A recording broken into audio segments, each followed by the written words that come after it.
Assalamualaikum warahmatullahi wabarakatuh.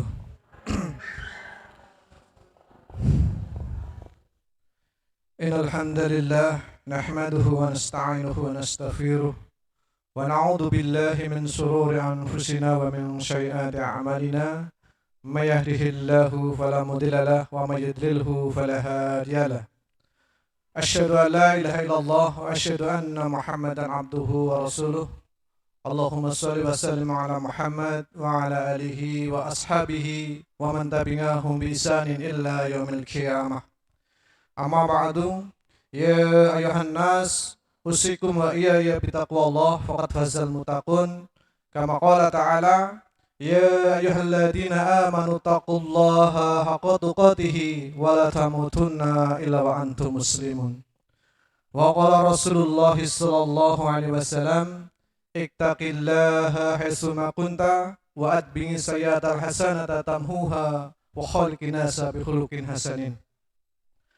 Hadirin Bapak Ibu kaum muslimin jamaah majelis taklim yang dimuliakan Allah Subhanahu wa taala. Alhamdulillah, marilah senantiasa kita bersyukur atas seluruh kenikmatan yang Allah berikan dan Allah limpahkan kepada kita selaku hambanya dan makhluknya. Karena tidak ada kenikmatan yang dapat kita rasakan dan dapat kita kecap di dalam kehidupan yang singkat ini kecuali adalah datang dari Allah Subhanahu wa taala.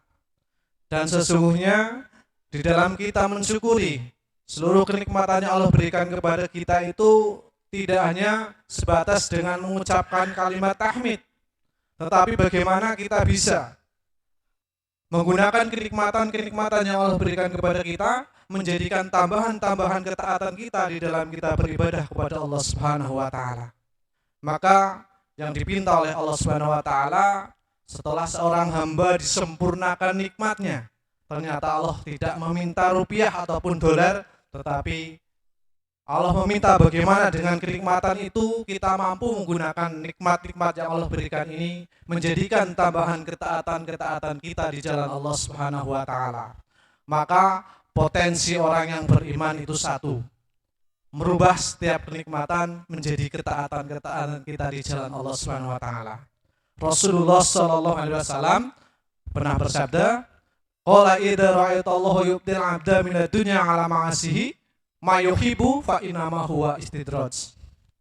Rasulullah sallallahu alaihi wasallam bersabda, barang siapa seorang manusia diberikan kenikmatan oleh Allah Subhanahu wa taala berupa kenikmatan dunia, tetapi seorang manusia tersebut justru berlaku maksiat, berlaku dosa dengan yang dia kehendaki, fa innama huwa istidraj. Sesungguhnya itu adalah istidraj, yaitu cara Allah menghinakan seorang hamba dengan Allah buat lupa dan lalai dari setiap ketaatan yang seharusnya dia kerjakan. Inilah yang menjadikan kita khawatir kalau harta kita, rumah kita, handphone kita menjadi perkara istidrajnya kita di hadapan Allah Subhanahu wa taala. Kenapa? Walaupun halal di dalam membelinya, kita punya handphone dengan uang yang halal di dalam membelinya, tetapi kita tidak mampu memanfaatkan nikmat yang Allah berikan itu menjadikan tambahan ketaatan kita di jalan Allah, maka kita khawatir harta kita akan menjadikan hisab yang panjang, rumah kita akan menjadikan hisab yang panjang, umur kita akan menjadikan hisab yang panjang apabila kita termasuk orang yang gagal memanfaatkan setiap kenikmatan menjadi ketaatan-ketaatan kita di jalan Allah Subhanahu wa taala. Maka dari itu, hadirin kaum muslimin, Bapak Ibu semuanya yang dimuliakan Allah Subhanahu wa taala, ayo perbagus rasa syukur kita kepada Allah Subhanahu wa taala. Mudah-mudahan kenikmatan yang Allah berikan kepada kita selama ini kita mampu mengaplikasikan, mewujudkan menjadi seorang yang bersyukur, yaitu dengan cara menggunakan kenikmatan itu menjadikan tambahan ketaatan-ketaatan kita di jalan Allah Subhanahu wa taala. Karena bahwasanya kita paham, kita masih merindukan kenikmatan-kenikmatan yang lain. Gini betul. Baik kenikmatan itu kita rindukan dalam kehidupan dunia ataupun kita rindukan setelah kematian kita. Masih banyak kenikmatan-kenikmatan yang belum kita dapatkan. Di dunia juga masih banyak kenikmatan yang belum kita dapatkan. apalagi dalam kehidupan di alam kubur, apalagi dalam kehidupan di yaumul akhir nanti. Maka dari itu, ayo kita berusaha menjadi orang yang bersyukur. Mudah-mudahan dengan kesyukuran kita, Allah Subhanahu wa taala menambahkan kenikmatannya kepada kita. Sholawat serta salam semoga senantiasa Allah limpahkan kepada junjungan kita, tauladan kita, Nabi besar Muhammad sallallahu alaihi wasallam, beserta keluarganya, para sahabatnya, serta umatnya yang senantiasa istiqomah di dalam dinul Islam, dan pastinya kita mencintai Rasulullah sallallahu alaihi wasallam. Maka buktikan cinta kita adalah cinta yang murni, bukan cinta yang imitasi. Kita sudah mengaku cinta kepada Rasulullah, ayo kita berusaha mengikuti setiap inci ketaatan kita, sunnah-sunnah yang telah Rasulullah contohkan. Mari kita berusaha untuk mengikuti sunnah-sunnah yang ada, sehingga dengan harapan syafaat nanti pada saat di yaumul kiamah kita termasuk tergolong orang-orang yang mendapatkan syafaat dari Rasulullah sallallahu alaihi wasallam. Hadirin Bapak Ibu kaum muslimin, jamaah majelis taklim yang dimuliakan Allah Subhanahu wa taala. Mungkin pada kesempatan sore hari ini ada wajah yang berbeda dari kajian sebelumnya. Biasanya Ustaz Junianto, kok tiba-tiba sekarang ganti. Beliau pada saat ini sedang ada kepentingan yang tidak bisa ditinggalkan. Ya mau tidak mau ya saya menggantikannya. Saya mau belajar bersama-sama dengan panjenengan. Mudah-mudahan di dalam tholabul ilmi ini nanti ada keberkahan yang dapat kita rasakan bersama-sama. Amin ya rabbal alamin. Baik, hadirin Bapak Ibu kaum muslimin yang dimuliakan Allah Subhanahu wa taala. Pada kesempatan sore hari ini saya mengambil sebuah tema, yaitu ketika Al-Quran membela pembacanya di yaumul akhir. Kenapa kita mempelajarinya? Karena kalau kita korek ke belakang, betapa banyak dalam kondisi kita berinteraksi dengan Al-Quran itu hanya sebatas sisa. Sisa apa? Sisa waktu kita. Gini mboten? Panjenengan membaca Al-Quran sama membaca WhatsApp lebih banyak mana waktu durasi waktunya? WhatsApp. Seadanya agar tok judulnya tok ganti, ketika WhatsApp membela pembacanya di yaumul akhir, kayaknya panjenengan seneng banget. Kenapa? Durasi membaca WhatsApp-nya itu lebih besar bila dibandingkan dengan durasi interaksi kita dengan Al-Quran. Ini fenomena keadaan yang mungkin butuh kita perbaiki di dalam kehidupan kita, karena kita tidak lepas dari yang namanya salah dan dosa. Apakah penting hal ini kita pelajari? Sangat penting sekali ya. Karena Rasulullah sallallahu alaihi wasallam itu pernah mengaduh kepada Allah Subhanahu wa taala. Mengaduh terus nggih. Mengaduh itu sesuatu yang menggembirakan atau sesuatu yang menyedihkan kira-kira? Aduh, itu nggih. Ya. Ternyata mengadu itu adalah sesuatu yang menyedihkan. Rasulullah sallallahu alaihi wasallam itu pernah mengadu di hadapan Allah Subhanahu wa taala. Di dalam Quran surat Al-Furqan ayat 30, Allah taala berfirman, "Wa qala rasulu ya rabbi inna qaumi tahaddu hadal qur'ana mahjuran." Berkatalah Rasul, "Ya Rabbi, ya Rabb, sesungguhnya kaumku menjadikan Al-Qur'an ini sesuatu yang tidak diacuhkan." Rasulullah mengadu kepada Allah Subhanahu wa taala, menyampaikan sesungguhnya kaumku menjadikan Al-Qur'an itu sesuatu yang tidak diacuhkan atau mahjuron. Maka makna mahjuron itu apa? Yang pertama, termasuk mahjuron adalah orang yang tidak mau membacanya. Ini panjenengan senang baca Quran, Pak Bu? Senang? Alhamdulillah. Karena salah satu bentuk dari mahjuron yaitu orang yang tidak mengacuhkan Al-Quran itu sendiri adalah mereka itu tidak mau membacanya. Al-Quran tertata rapi di dalam rumah kita, di dalam lemari, di fat, di ruang tamu yang terpasang rapi dengan kerapiannya masih kondisi bersih, dengan model-model arsitektur yang begitu luar biasa, tanpa dipegang, tanpa dibuka.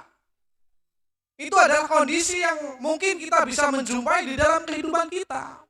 Al-Quran hanya sebagai hiasan saja, tidak pernah dibaca. Hati-hati, itu adalah dalam kategori termasuk majuron. Lah nyusulung teh maca si pripun Pak? Masih ada kesempatan. Jangan sampai di dalam diri kita memiliki alasan lah nyong wis tua. Berusaha dengan maksimal, tayang ora tayang, pada saat Allah mengambil nyawa kita, mencabut nyawa kita dalam kita sedang belajar Al-Quran, walaupun belum sampai bisa, insya Allah kita memiliki hujah di hadapan Allah Subhanahu Wa Taala. Kematian kita dalam rangka kematian sedang mempelajari Al-Quran, punya hujah. Jangan menjadikan alasan lah nyong wis tuh apa nanti kira-kira ada pada saat pertanyaan di zaumul akhir nanti jawabannya nyong wis tua ketalang. Padahal sudah diberikan kesempatan. Ya wong tayang wis tua, wong untune wis ompong kon mah harus huruf sing sempurna ya kayane langka. Nikmati saja. Itu upaya dan ikhtiar kita saking kepenginnya tayang maca Quran. Nggih, jadi ampun kapok, ampun pasrah, napa malih ngantos lah wis apanane kaya niki. Ampun ngantos. Masih dibuka majelis-majelis ilmu yang mempelajari Al-Quran. Teknik-teknik termudah di dalam membaca Al-Quran ada sekarang banyak sekali, tinggal keinginan kita mau atau tidak. Itu majuron yang pertama. Yang kedua yang termasuk majuron mau membaca tapi tidak mau mentadaburinya. Betapa banyak orang khatam di dalam baca Al-Quran, bisa jadi 1 bulan sekali, bisa jadi setengah bulan sekali, bisa jadi 1 minggu sekali khatam di dalam membaca Al-Quran, tetapi di dalam isi Al-Quran itu tidak tahu. Mana yang itu perintah, mana yang itu larangan, tidak mengetahuinya. Kenapa? Karena tidak mau, enggan untuk mentadaburi isi dari Al-Quran itu sendiri. Sehingga pada saat datang ayat perintah, ya enggan melaksanakan. Kenapa? Wong orang ngerti. Loh padahal dibaca berkali-kali. Pada saat datang ayat tentang larangan, Yesus tetap diterjang. Kenapa? Karena tidak mengerti. Inilah yang dalam kategori termasuk majuron. Sudah membaca iya, tapi tidak mau mentadaburinya. Maka salah satunya majelis ilmu yang kita selenggarakan adalah mentadaburi Al-Quran. Insya Allah kita sedang berupaya. Kategori majuron yang ketiga, ya, tidak mau membaca, tidak mau membaca, mau mentadaburinya, tapi tidak mau mengamalkannya. Setelah wis ngerti maknane, giliran ngamalaken abot rasane. Lah iki urung cocok iki karo hawa nafsune nyong. Ora tonggo nyong sih cocok. Hati-hati. Maka dengan adanya majelis yang kita bangun, majelis ilmu yang kita lazimi, paling tidak kita berusaha apa yang menjadikan larangan-larangan Allah Subhanahu Wa Taala, berusaha kita untuk meninggalkannya. Mudah-mudahan Allah memberikan kemudahan. Apa yang menjadi perintah-perintah Allah Subhanahu Wa Taala, berusaha kita melakukannya. Mudah-mudahan Allah pun memberikan kemudahan. Hadirin Bapak Ibu kaum muslimin yang dimuliakan Allah Subhanahu Wa Taala. Maka kita lihat ketika Al-Quran membela pembacanya pada saat di dalam kehidupan di zaumul akhir. Kenapa sih tidak di dunia dan di alam kubur dulu? Karena Al-Quran bisa membela pembacanya, satu dalam kehidupan dunia, yang kedua dalam kehidupan di alam kubur, yang ketiga di dalam kehidupan di zaumul akhir. Kok dimulai dari di zaumul akhir? Ya. Karena saya berharap dengan kita mempelajari, ketika Al-Quran dapat membaca pembacanya dalam kehidupan di zaumul akhir, yang begitu dasar di dalam kehidupan di zaumul akhir, kita masih ada kesempatan untuk menjadikan diri kita berusaha untuk menjadi orang yang lebih baik. Kita lihat dahsyatnya pada saat manusia itu dibangkitkan berada di padang mahsyar. Mungkin panjenengan pernah mendengar atau pernah mengkaji tentang babagan masalah padang mahsyar itu sendiri. Ternyata padang mahsyar itu adalah sesuatu yang menjadikan suasana menjadi mencekam, ya, di mana manusia nanti akan mendapati matahari itu didekatkan di atas kepala sejauh 9 mil. Kalau boleh dikata sekarang dalam kondisi di alam dunia, di saat mungkin jarak matahari masih beribu-ribu kilometer di atas kepala kita, kita berada di tanah lapang atau mungkin di sawah, mendapatkan sengatan sinar matahari di setengah 12 siang, itu saja sudah merasa kita itu lelah, keringat mengucur deras. Apalagi nanti dalam kehidupan di padang mahsyar, di mata matahari itu didekatkan 9 mil di atas kepala kita. Coba kita bayangkan, mencekam badan. Mencekam. Pada saat tanah putih datar dikumpulkan manusia, dari manusia pertama diciptakan sampai terakhir nanti akan dikumpulkan, dibangkitkan setelah dari alam kubur dalam tanah putih datar yang disebut dengan mahsyar itu sendiri. Di mana nanti di dalam padang mahsyar tidak ada lagi naungan. Naungan adalah peneduh. Cara bahasa Jawanya adalah iup-iup. Kalau kita merasakan dalam kehidupan kita di dunia ini, pada saat terik sinar matahari menerpa diri kita, maka pada saat itu naungan Allah berikan berupa awan yang bergerak di atas kepala kita terus pelorok. Alhamdulillah, adem banget ki. Mong bisa dilato karena awannya itu berjalan. Kita sudah merasa senang sekali. Atau mungkin kita masih ada kesempatan di bawah sekitar kita ada pohon yang sangat rindang. Kita berteduh sebentar dari terik sengatan matahari itu sendiri. Kita masih mendapatkan naungan yang kita mudah di dalam memperolehnya. Tetapi di dalam padang mahsyar nanti, tiada naungan.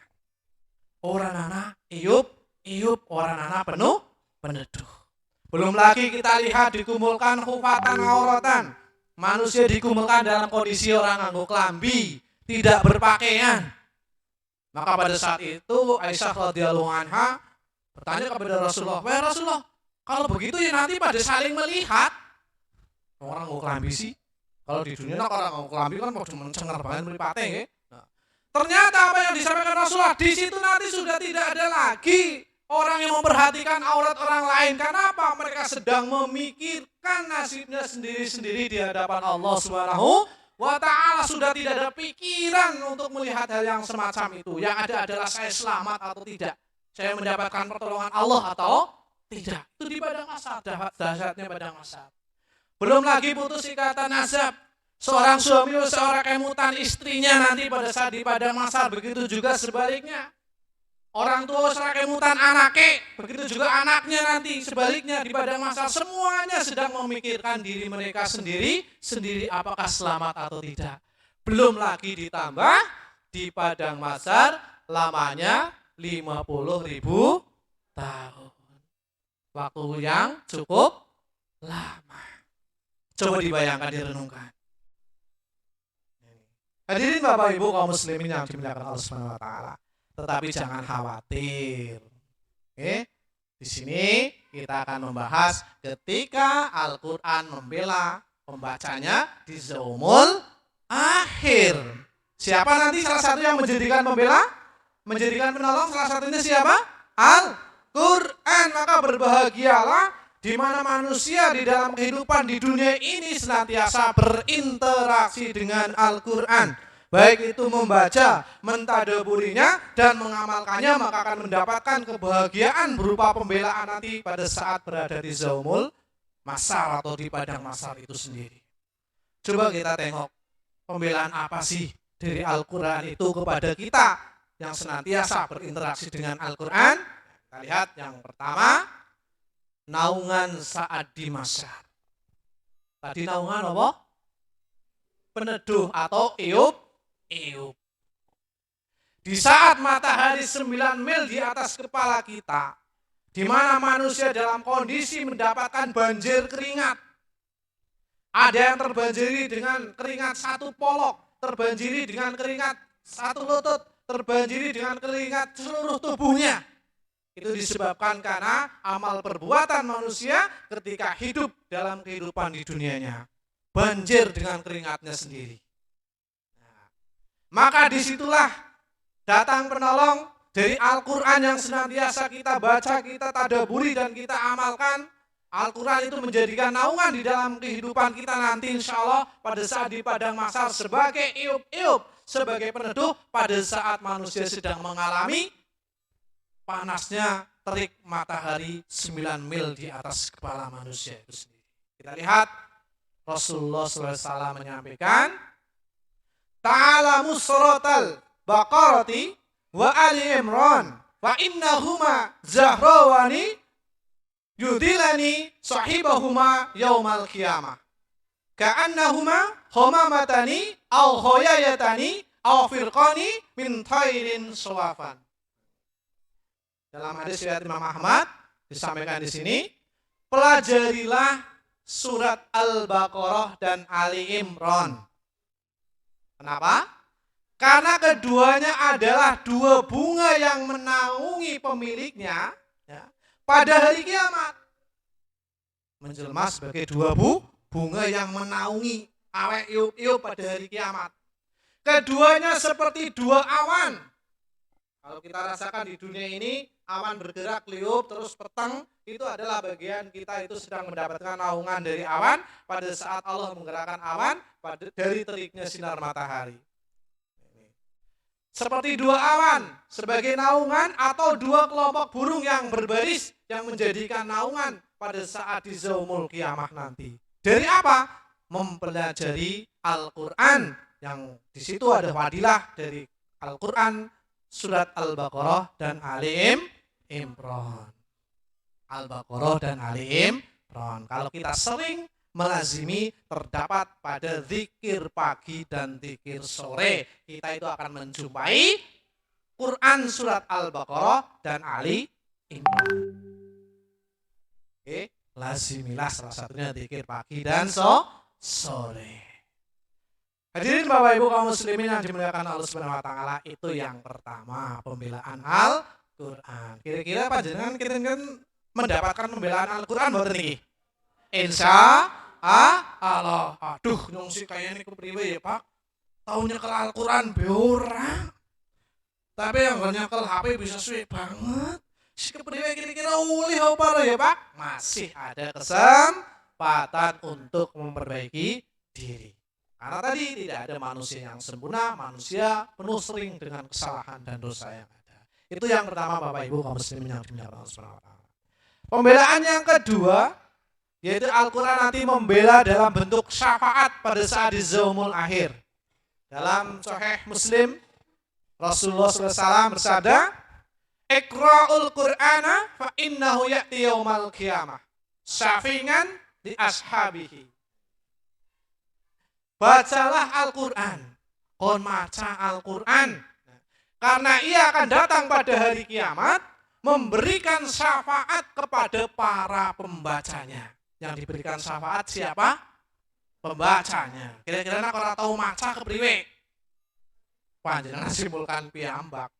Al-Quran akan datang memberikan syafaat, padahal di situ selain dari syafaat Rasulullah yang senantiasa kita nanti-nanti, ternyata Al-Quran pun akan memberikan syafaat kepada pembacanya pada saat di yaumul akhir nanti. Ini adalah sesuatu kebanggaan, sesuatu kebahagiaan, di mana kalau kita tengok tadi dahsyatnya pada masa yang begitu luar biasa, datanglah Al-Quran yang senantiasa kita interaksi di dalamnya, membela kita pada saat kita berada di padang masa. Ini adalah sesuatu yang sangat menyenangkan. Dan upaya kita adalah sesuatu di dalam kehidupan di dunia adalah sesuatu yang sangat menyenangkan atau memberatkan. Menyenangkan atau memberatkan masa Quran. Nah, ayo tok motivasi gua awake kula piyambak lan panjenengan. Dadine nek kurang sregep maca Quran, kita mulai hari ini nanti sregep maca Quran. Jangan menjadikan baca Quran itu hanya sebatas siksa waktu kita. Sisa setelah kerja kita prioritaskan, kita jadwal di dalam rumah-rumah kita. Jam sekian baca Quran. Kok tinggal talang masak, jadwalnya maca Quran. Orang kita sedihlah. Sempatkan untuk mengaji, mempelajari Al-Quran. Biasanya ibu-ibu yang sudah sepuh-sepuh, tanpa perlu tenge mengringukaken, ayo berusaha orang kita tayang huruf hijaiyah. Insya Allah itu bagian dari ikhtiar kita sedang berusaha mempelajari Al-Quran. Ini adalah salah satu pembelaan Al-Quran kepada pembacanya nanti pada saat di yaumul akhir, yang pastinya seandainya ini terjadi pada dalam kehidupan kita nanti adalah sesuatu yang sangat kita harapkan dan kita dambakan. Hadirin Bapak Ibu yang dimuliakan Allah Subhanahu wa taala, itu yang kedua. Yang ketiga kita lihat, ternyata Al-Quran akan memberikan kemuliaan pada saat di mahsyar. Tadi perlu dilihat, di mahsyar dalam posisi manusia dibangkitkan dalam kondisi tidak berpakaian. Ternyata nanti Al-Quran akan membela pembacanya, yaitu berupa pakaian kemuliaan. Yang Al-Quran itu memohon kepada Allah Subhanahu wa ta'ala. Kita lihat di dalam hadisnya. Bismillahirrahmanirrahim. Yaji'ul Qur'anu yaumal qiyamati wa yaqulu ya Rabbi halihi fayulbasu tajal karamah. Pada hari kiamat Al-Quran akan datang kemudian berkata, Al-Quran datang dan berkata kepada Allah, wahai Rabbku, berilah dia pakaian. Senang betul. Kondisi telanjang. Al-Quran bela kepada Allah berupa pakaian. Maka dipakaikanlah kepadanya mahkota kemuliaan. Coba. Ini kan sesuatu yang sangat kita dambakan dan kita harapkan nanti. Pembelaan dari Al-Quran yang senantiasa kita berinteraksi di dalam kehidupan di dunia ini. Membacanya, mentadaburinya, dan mengamalkannya. Summa yaqulu ya Rabbi jidhu fayulbasu hulatal karamah. Kemudian Al-Quran berkata lagi, wahai Rabb, tambahkanlah kepadanya. Dibilang maning-maning Al-Quran, tambahkanlah ya Rabbi. Maka dipakaikanlah kepadanya pakaian kemuliaan. Summa yaqulu ya Rabbi arda anhu fayarda anhu. Kemudian berkata lagi, wahai Rabb, ridhoilah dia. Akhirnya dia pun diridhoi. Siapa yang membela? Al-Quran. Wa yuqalu lahu Iqra warqawatu zadu bikulli ayatin hasanatan. Kemudian dikatakan kepada ahli Al-Quran, bacalah dan naiklah, niscaya akan ditambahkan kepadamu satu pahala kebaikan pada setiap ayatnya. Sesuatu yang luar biasa. Bagi siapa? Yang manusia yang di dalam kehidupan di dunianya berinteraksi dengan Al-Quran, membaca, mentadaburinya, dan mengamalkannya. Kita insya Allah mudah-mudahan. Hadirin Bapak Ibu yang dimuliakan Allah Subhanahu wa ta'ala. Pembelaan Al-Quran yang ketiga. Terus bagaimana dengan pembelaan Al-Quran yang keempat? Nah, ternyata Al-Quran nanti akan menjadikan salah satu sebab pemberat timbangan pada saat di mizannya Allah Subhanahu wa ta'ala. Di saat amalan manusia itu ditimbang, video kehidupan kita selama hidup di dunia akan diputar oleh Allah Subhanahu wa ta'ala. Alangkah senangnya pada saat video itu diputar dalam kondisi kita sedang taat kepada Allah Subhanahu wa ta'ala. Alangkah sedihnya pada saat video kita diputar pada saat bermaksiat kepada Allah Subhanahu wa ta'ala.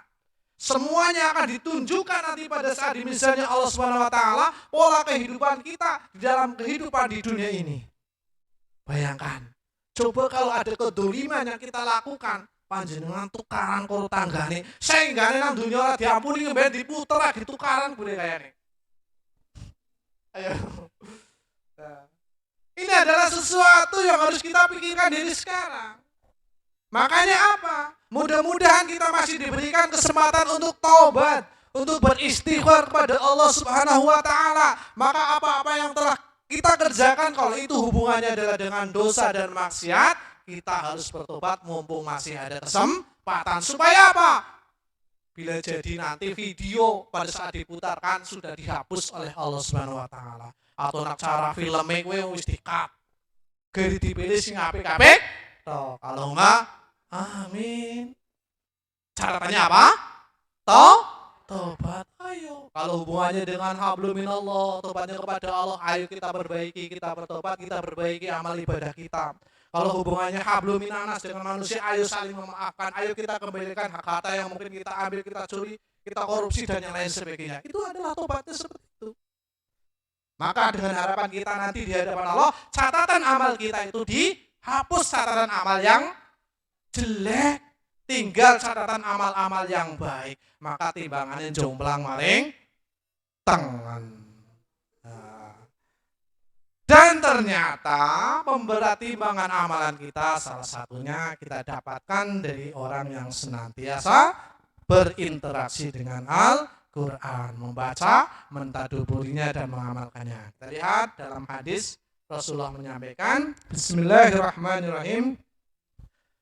Man qara'a harfan min kitabillahi falahu bihi hasanatun wal hasanatu bi asri amsalha la aqulu alif lam mim harfun walakin alifun harfun walamun harfun wa mimun harfun. Rasulullah SAW bersabda di dalam hadis riwayat Imam Tirmidzi, barang siapa membaca satu huruf dari kitabullah, dari Al-Quran, maka baginya satu pahala kebaikan. Maka di sini disampaikan, dan satu pahala kebaikan akan dilipat gandakan menjadi 10. Maka dijelaskan di sini, aku tidak mengatakan alif lam mim itu satu huruf, tapi alif satu huruf, lam satu huruf, mim satu huruf. Berarti ada 3 huruf, kalau dikalikan 10 jadi 30. Padahal kita membaca Al-Quran lebih dari itu, minimal 1 lembar di dalam keseharian kita. Mipilah nong pengen selembar dulu enggak apa-apa. Banyak lembar ini karena kalau terbiasa kita di dalam berinteraksi dengan Al-Quran. Ternyata 1 dikalikan 10, coba dibayangkan berkali-kali kita membaca Al-Quran, insya Allah ini akan menjadikan pemberat di mizannya Allah SWT pada saat amalan-amalan kita nanti dihisab di hadapan Allah SWT. Oh ya ora gelem. Lantas kita itu mengejar apa di dalam kehidupan di dunia ini? Siapa yang bisa menyelamatkan kita di dalam kehidupan setelah kita mati dalam kehidupan di dunia ini? Nah, ayo kita koreksi di dalam kehidupan kita sehari-hari. Oh iya ya, berarti yang kudu sinau Al-Quran, kudu rutin maca Quran, ditadaburi dan diamalkan. Bismillah, insya Allah. Itu bagian dari pemberat amal kita di mizannya Allah Subhanahu wa Ta'ala. Kepengen buatan? Ya, nah kepengen terdongakakan, digamangakan, muga-muga Gusti Allah memberikan kemudahan buat kita semua untuk belajar Al-Quran. Ini yang keempat dari pembelaan Al-Quran pada pembacanya di dalam kehidupan di dunianya. Hadirin Bapak Ibu kaum muslimin yang dimuliakan Allah Subhanahu wa Ta'ala. Kita lihat yang kelima. Nah ini panjenengan sambuhat niki. Wong tua mulia karena anaknya ahlul Quran. Panjenengan wis seneng buat nyong kepengin anake ahlul Quran, teng maca Quran, teng hafid Quran, nggih mboten? Napa wonten sing mboten kepengin kados niku? Mboten. Wong tuane panjenengan juga kados niku. Nggih? Wong tuane panjenengan juga kepengin anake dadi ahlul Quran. Mulane kalau kita egois, sing penting anake nyong sing teng Quran, sing penting anake nyong sing teng hafalan Quran, lah ora melasi biyunge dhewek, mungkin sing wis tua, mungkin sing wis nang alam kubur, kepengin duwe anak sing ahlul Quran, dheweke ora gelem berusaha jadi ahlul Quran. Lha ya wong tuane dhewek ngemben melasi pada bae ngarep-ngarep awake dhewek, karena kita itu orang tua sekaligus juga anak. Yo niku. Nggih, jadi ampun, wis kan aku pada ngaji lah sing penting kotayeng. Mamane karo bapane seneng. Lah apa ora kepengin ngemben mamane juga kepengin seneng oleh dari syafaat kita membaca Al-Qur'an. Oh jenenge egois kowe, gedhekna wis diwehi warisan ora gelem. Lah iya. Ya kan? Ayo kita rubah mindset kita. Kadang kita kayak gitu, nyong ora tayeng hafal Quran sing penting anake. Iya enggak, penting sering enggak kita melontarkan seperti itu. Nyong ora tayeng maca Quran sing bener sing penting anake. Lho, apa wong tuane dhewek ora kepengin mendapatkan syafaat dari kita untuk mempelajari Al-Quran? Mereka itu membutuhkan, mereka itu kepengin. Nah, kita rubah mindset kita. Berarti intinya apa? Ayo bareng bareng. Selain kita punya anak yang mungkin lebih pandai dari diri kita, itu bersyukur alhamdulillah, tetapi kita pun juga harus bisa berusaha untuk memaksimalkannya dengan harapan apa? Orang tua kita pun nanti juga akan mendapatkan pahala dari kita yang ahlul Qur'an. Itu nggih, mindsetnya gitu dirubah nggih. Jadi orang mau anaknya dewek tok, tapi awake dewek kudu milu berusaha. Mulane panjenengan sudah berikhtiar berusaha, salah satunya melalui majelis ilmu. Mulane kok ora gelem bermajelis ilmu itu kadang apa yang dicari, bekal apa yang didambakan nanti. Hadirin Bapak Ibu kaum muslimin yang dimuliakan Allah Subhanahu wa taala. Ternyata Al-Qur'an menjadi pembela, salah satunya lewat anaknya yang ahlul Quran. Kita lihat Rasulullah SAW menyampaikan, Bismillahirrahmanirrahim. Wa yuksa walidahu hulataini la yuqawamu lahuma ahlud dunya wa yakulani bima kusina hadihi fa yuqalu bi akhdi waladikuma al-Quran. Kita lihat dalam Musnad Ahmad, kedua orang tuanya dikenakan dua hiasan yang tidak bisa dinilai oleh penduduk dunia karena saking mulianya. Dikenakan dua hiasan yang tidak bisa dinilai oleh penduduk dunia. Coba kalau kita orientasi dunia, sing paling ampuh nang dunia apa? Isi kalah dengan kualitas bacaan Al-Quran anak-anak kita. Lalu keduanya berkata, kenapa aku dikenakan perhiasan ini? Bingung, wong tuane. Kenapa saya dikenakan perhiasan ini? Dikatakan kepada keduanya, fayuqalu bi ahdi waladikuma al-Qur'an, karena anak kalian berdua mempelajari Al-Qur'an. Subhanallah, sesuatu yang sangat kita dambakan dari anak-anak kita. Sama dengan orang tua kita pun sama. Sesuatu yang diharapkan dan inginkan orang tua kita, yaitu dengan anaknya bisa menjadi anak yang ahlul Quran, senang sinau Al-Quran, mempelajarinya, ya, mentadaburinya, dan mengamalkannya. Orang tua kita pun sama mengharapkan hal yang semacam itu. Maka mari kita bersinergi antara anak dan orang tua untuk senantiasa bareng-bareng untuk berupaya untuk memaksimalkan potensi di dalam kehidupan di dunia ini untuk berinteraksi dengan Al-Quran. Jangan sampai Al-Quran itu menjadi di nomor berapakan setelah kegiatan-kegiatan di dalam kehidupan di dunia kita ini. Hadirin Bapak Ibu kaum muslimin yang dimuliakan Allah Subhanahu wa taala. Yang keenam, kedudukan tinggi di jannah. Ternyata orang yang senantiasa berinteraksi dengan Al-Quran mendapatkan kedudukan tinggi di jannah. Kita lihat di dalam sebuah dalilnya, yuqal li sahibil Quran, iqra barataki waratil kama kunta turatilu fi dunya fa inna manzilataka inda akhiri ayatin taqra'u biha.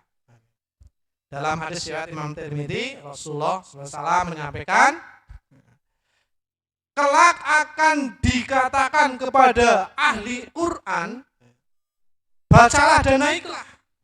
Baca dan naiklah. Berarti ada kedudukan tertinggi di jannah. Jannah itu tingkatannya nanti bertingkat-tingkat. Orang mendapatkan kemuliaan kedudukan tinggi di jannah, salah satunya adalah dari Al-Quran yang senantiasa dibaca, dipelajari di dalam kehidupan di dunianya. Bacalah dan naiklah. Kemudian bacalah dengan tartil sebagaimana kamu membacanya ketika di dunianya. Kita berusaha membaca Al-Quran dengan tartil semampu-mampu kita. Mungkin kita di dalam belajar itu kadang putus asa dan bosan. Ngaji sama ustadz ini ikut salah baik bacaan. Rasanya bener harus diwarai kayak gini kok. Mau ganti pindah ustadz ini loh, dengan harus diwarai salah maning gitu ge. Jangan berputus asa, ikuti saja. Berusaha untuk tartil. Maharujul hurufnya berusaha untuk diperbaiki, walaupun mungkin kita kadang ganti-ganti ngaji dengan ustadz yang bervariasi itu kadang loh kira-kira rapas, nanti itu dikaji lagi. Kan seperti itu, jangan berputus asa. Maka disampaikan di sini, Karena sesungguhnya tempatmu ada pada akhir hayat yang kamu baca. Akan naik tingkat derajatnya di jannah orang yang di dalam kehidupan di dunianya senantiasa berinteraksi dengan Al-Quran, senantiasa membaca Al-Quran. Seneng mboten? Krungu janah bela nang sinang ngisor paling dewe ngisor dewe ora apa-apa Pak sementing nang surga. Wis seneng banget nggih, sementing nang surga aja nang empere lah nang surga. Wis seneng banget. Apa maneh ditambah dengan tingkatan yang lebih tinggi. Lah apa sih salah satu manfaat dari tingkatan itu? Ceritane dalam kisah yang ada, nak tingkatannya lebih dhuwur kowe garep tilik saudarane sinang lewih ngisor kowe tenjeng, tapi sinang ngisor tenge ditiliki tok. Nah, kan pengen tilik sedulur, nanti ke sedulure nyong nang ngisor tenjeng. Tapi sinang ngisor demi mbok nyong tilik ya. Karena nang dunianya mungkin nah itu salah satunya. Kita berupaya mumpung masih ada kesempatan. Yang terakhir, salah satu bacaan Al-Quran akan membela pembacanya ketika berada di dalam kehidupan di zaman akhir nanti. Ternyata pembacanya itu akan dibersamakan dengan malaikat yang mulia.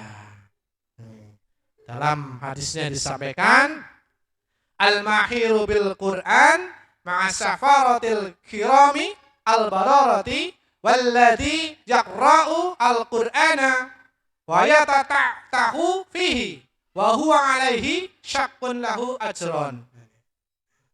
Orang mukmin yang mahir membaca Al-Quran, maka kedudukannya di akhirat ditemani oleh para malaikat yang mulia, dikancani malaikat yang mulia. Dan orang yang membaca Al-Quran dengan gegap, ngertos gegap? Contoh gegap sih saya sing caranya gitu. Itu gegap. Dan orang yang membaca Al-Quran dengan gegap, ia sulit di dalam membacanya, Allah masih memberikan kemurahan. Maka ia mendapatkan 2 pahala. Lantas seseorang menjadikan alasan, nyong wedi nak maca Al-Quran salah nyong malah dadi oleh dosane, mendingan nyong ora maca sisan. Wonten sing kados niku. Wedi salah akhirnya dadi ora maca sisan. Ora maca sisan kan ora salah kan kayak gitu pengertiannya. Bismillah, kita tidak bermaksud untuk menyalahkan karena mungkin kesulitan kita di dalam menyampaikan atau makharijul hurufnya yang mengalami kesulitan yang ada, kita tetap berusaha. Jangan sampai justru berputus asa, wedi mau maca salah. Kita tetap belajar selama kita tidak berusaha untuk menyalahkan. Insya Allah, Allah itu maha pengampun, maha penyayang. Yang penting ketika kita mau untuk membaca Al-Quran dengan sebaik-baiknya. Jadi jangan gampang putus asa nggo alasan tok kadang, nggih. Nggo alasan awake dewek, jangan beboh, nggih. Karena gitu, nggo alasan tok. Ingat, alasan itu hanya untuk melindungi diri sendiri dari hawa nafsu yang ada di dalam hati kita. Itu alasan. Sing jenenge wong beralasan itu nggo nglindungi awake dewek. Hati-hati. Kalau alasan itu menjadikan sebab alasan yang mengundang kemaksiatan kepada Allah Subhanahu wa taala, itu adalah sesuatu kerugian yang besar. Hadirin Bapak Ibu kaum muslimin yang dimuliakan Allah Subhanahu wa taala, kinten-kinten panjenengan kepengin boten angsal pembelaan saking Al-Qur'an yang di dunia ini kita interaksi dengannya. Pengen boten? Pengen.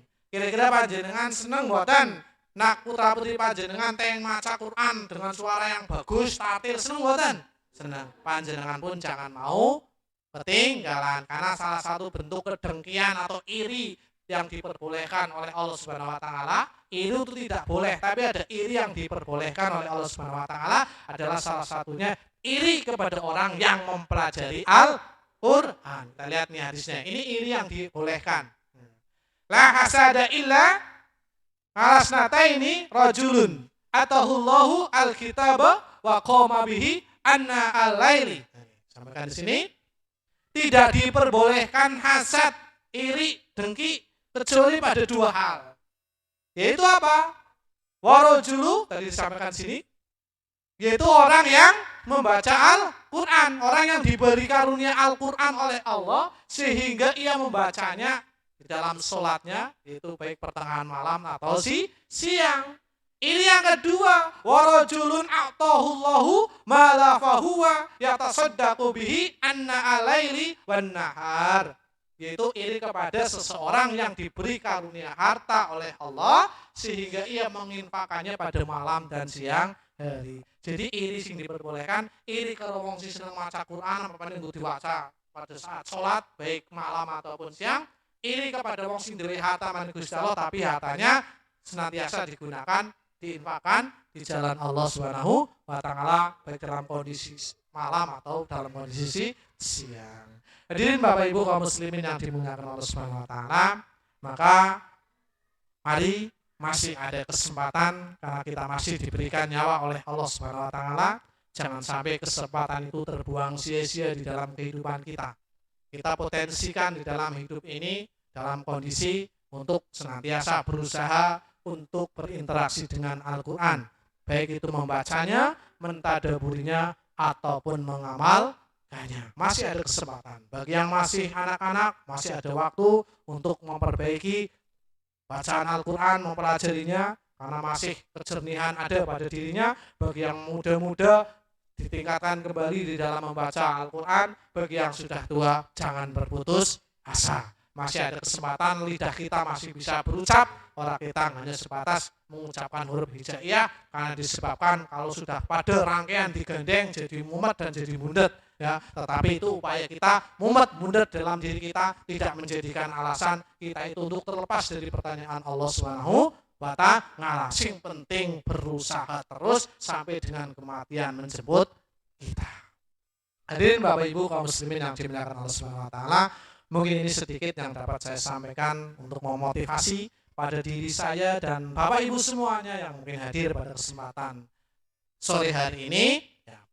Saya hanya mengajak pada diri saya pribadi dan panjenengan semua, ayo kesempatan di dunia ini untuk senantiasa memprioritaskan waktu kita untuk berinteraksi dengan Al-Quran. Mudah-mudahan Allah Subhanahu wa taala memberikan kemudahan di setiap langkah-langkah kita sampai kita bertemu dengannya dalam kondisi Allah ridho kepada kita. Amin ya rabbal alamin. Mungkin ini Bapak Ibu kaum muslimin yang dimuliakan Allah Subhanahu wa taala, kiranya yang dapat saya sampaikan pada kesempatan sore hari ini. Ya, apabila ada benarnya datang dari Allah Subhanahu wa taala, apabila ada kekurangan dan kesalahannya mungkin dari cara membacakan ayat-ayat yang kurang sempurna, astagfirullahaladzim. Mudah-mudahan Allah senantiasa memberikan kemudahan di dalam kami untuk senantiasa memperbaiki dan terus memperbaiki di dalam bacaan Al-Quran kita dengan benar. Maka dari itu untuk kajian pada sore hari ini mungkin kita cukup akhiri pada sampai kesempatan sampai saat ini. Mungkin ada yang ditanyakan? Cukup lagi. Nanti tanyakannya sama Ustaz Junianto saja. Paham lagi? Paham ke? Ya, insya Allah. Baik Bapak Ibu, mungkin ini di dalam kajian pada malam hari ini kita tetap berusaha untuk menjadi orang yang lebih baik di sisa-sisa usia kita di dunia ini. Demikian dari saya. Billahi taufik wal hidayah. Assalamualaikum warahmatullahi wabarakatuh.